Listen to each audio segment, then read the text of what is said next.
Here we are Thursday evening in week 10 of college football action. Right now I'm joined with college football analyst Ross Benjamin to get his rundown of a top free parlay play for you guys for Saturday games on tap this week. I'm handing it over to you, Ross. Reel off those picks for us. Let's start with the game between North Carolina State and Boston College at Chestnut Hill on Saturday afternoon.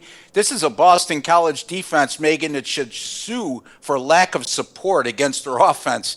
The Eagles' stop unit is allowing only 13.3 points per game on the season, and yet they're just 3-6. There's an easy explanation why. In 7 games versus FBS opponents this year, Boston College is averaging a pathetic 9.3 points per contest. Prior to last week's blowout loss against high-powered offense from Clemson, North Carolina State had allowed 21 points or less in 6 of their previous 7 games. Give me the under here, Megan. I'm going to take under 39 in BC and NC State.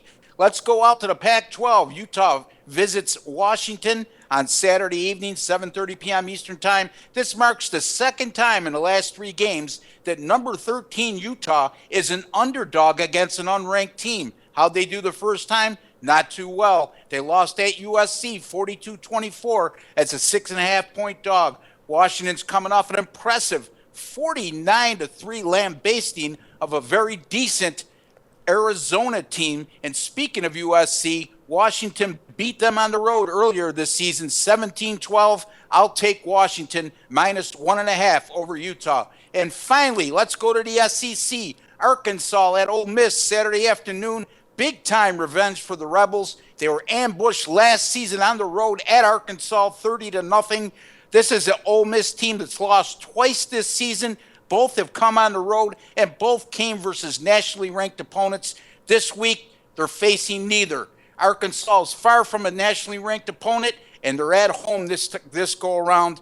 You know what they say about payback, Megan? It's, let's forget that one. Ole Miss, minus 10.5 over Arkansas. There you have it, guys. Your free parlay play for Saturday, courtesy of college football analyst Ross Benjamin. Ross, thanks for being back with us.